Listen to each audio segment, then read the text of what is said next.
Assalamualaikum warahmatullahi wabarakatuh. Saudaraku seiman, keberkahan adalah perkara yang sangat dicintai dan dicari-cari oleh kaum muslimin, sehingga ada sebagian orang yang berlebihan dalam bab ini. Mereka mencari keberkahan tersebut pada benda-benda atau hal yang bukan sumber keberkahan. Bahkan mereka terjerumus melakukan kesyirikan dan ritual tidak disyariatkan. Seandainya yang melakukan ini adalah mereka para penyembah berhala, maka hal ini tidaklah aneh. Namun nyatanya ini dilakukan oleh kaum muslimin. Ini memprihatinkan.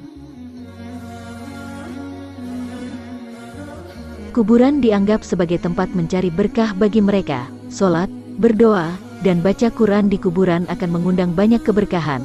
Tanahnya dianggap suci dan berkah. Keyakinan seperti ini bukanlah bagian dari agama Islam. Namun ini adalah kebiasaan dan akidah orang-orang Syiah, termaktub dalam buku mereka. Salah satunya adalah keyakinan mereka bahwa tatkala Al-Husain dikuburkan di Karbala, tanahnya jadi tanah haram. Mereka beribadah di kuburan itu, sujud, berdoa, memanggil-manggil Al-Husain, menziarahinya sama seperti umrah puluhan kali. Keagungan tanah Karbala mengalahkan keberkahan tanah dari Masjid Aqsa yang kita yakini sebagaimana Allah firmankan dalam Al-Quran, bahkan mengalahkan keberkahan Makkah dan Madinah. Selain kuburan, hari-hari dan perayaan-perayaan tertentu juga dianggap memiliki keberkahan-keberkahan, padahal tidak ada dalilnya, tidak ada tuntunan dan contohnya dari Rasulullah dan ulama kaum muslimin. Perlu kita ketahui bersama bahwa berkah secara bahasa berarti kebaikan yang banyak dan kebaikan yang menetap, dan keberkahan seluruhnya berada di tangan Allah. Keberkahan adalah kebaikan, keberkahan adalah nikmat, keberkahan juga adalah karunia dan anugerah di dunia dan di akhirat. Allah Subhanahu wa Ta'ala disifati dengan tabarak. Allah memilih yang Allah kehendaki untuk diletakkan keberkahan padanya, sebagaimana ditunjukkan oleh dalil-dalil yang sahih. Maka ada makhluk, waktu, dan tempat-tempat yang Allah berkahi, seperti keberkahan kepada tubuh para nabi, Makkah dan Madinah, bulan Ramadan, Lailatul Qadar, 10 hari pertama dari bulan Zulhijjah, air hujan, zaitun, pohon kurma, kurma ajwa, makan sahur, air zam-zam.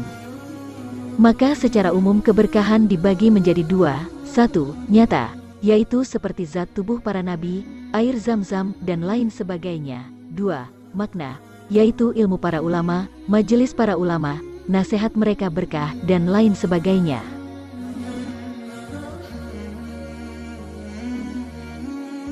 Hukum asal mencari keberkahan dari selain Allah adalah syirik kecil, dikarenakan orang-orang yang meyakini dan melakukannya menjadikan sesuatu tersebut sebab bagi keberkahan tanpa tuntunan Allah, padahal keberkahan itu datangnya dari Allah dan hanya Allah yang berhak menentukan di mana keberkahan itu berada dan bagaimana cara mendapatkannya. Dan akan berubah menjadi syirik akbar, yaitu syirik besar yang dapat mengeluarkan seorang muslim dari keislamannya. Jika pada ritual ini seorang pencari berkah mendekatkan diri kepada sesuatu yang dia yakini tersebut, dan meyakini bahwa sesuatu itu dapat memiliki keberkahan mutlak dan dapat membagi-bagikan keberkahan itu dari zatnya sendiri, tanpa kehendak Allah Subhanahu wa Ta'ala. Allah berfirman, "Maka apakah patut kamu, hai orang-orang musyrik, menganggap Al-Lata dan Al-Uzza, dan Manah yang ketiga, yang paling terkemudian, sebagai anak perempuan Allah? Apakah patut untuk kamu, anak laki-laki dan untuk Allah, anak perempuan? Yang demikian itu tentulah suatu pembagian yang tidak adil. Itu tidak lain hanyalah nama-nama yang kamu dan bapak-bapak kamu mengadakannya. Allah tidak menurunkan suatu keterangan pun untuk menyembahnya. Mereka tidak lain hanyalah mengikuti sangkaan-sangkaan, dan apa yang diingini oleh hawa nafsu mereka, dan sesungguhnya telah datang petunjuk kepada mereka dari Tuhan mereka." An-Najm 19-23. Mereka menganggap Al-Lat, Al-Manat, dan Al-Uzza yang ada dalam ayat-ayat di atas sebagai putri-putri Allah, sama seperti orang-orang Yahudi yang menganggap Uzair anak Allah, dan orang-orang Nasrani yang juga menganggap Nabi Isa sebagai anak Allah. Dalam hal ini mereka berbuat dua keburukan. Satu, menganggap Allah memiliki anak. Dua, mengatakan bahwa anak Allah adalah perempuan, sehingga Allah berfirman bahwa ini adalah pembagian yang tidak adil. Syekh Muhammad menyadur ayat-ayat di atas dalam bab ini dengan maksud bahwa Tuhan-Tuhan selain Allah itu beragam dan bervariasi tergantung mereka yang menyembahnya.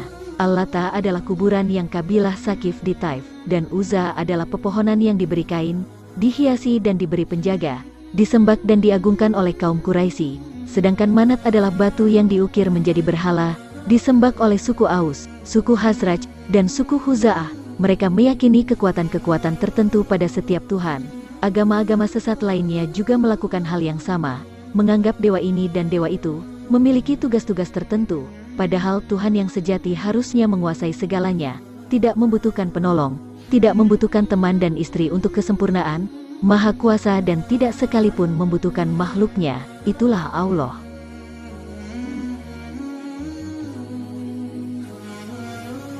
Abi Waqid Al-Laitsi menuturkan, suatu saat kami keluar bersama Rasulullah menuju Hunain, sedangkan kami dalam keadaan baru saja lepas dari kekafiran atau baru masuk Islam. Di saat itu orang-orang musyrik memiliki sebatang pohon bidara yang dikenal dengan Zatu Anwat. Mereka selalu mendatanginya dan menggantungkan senjata-senjata perang mereka pada pohon tersebut.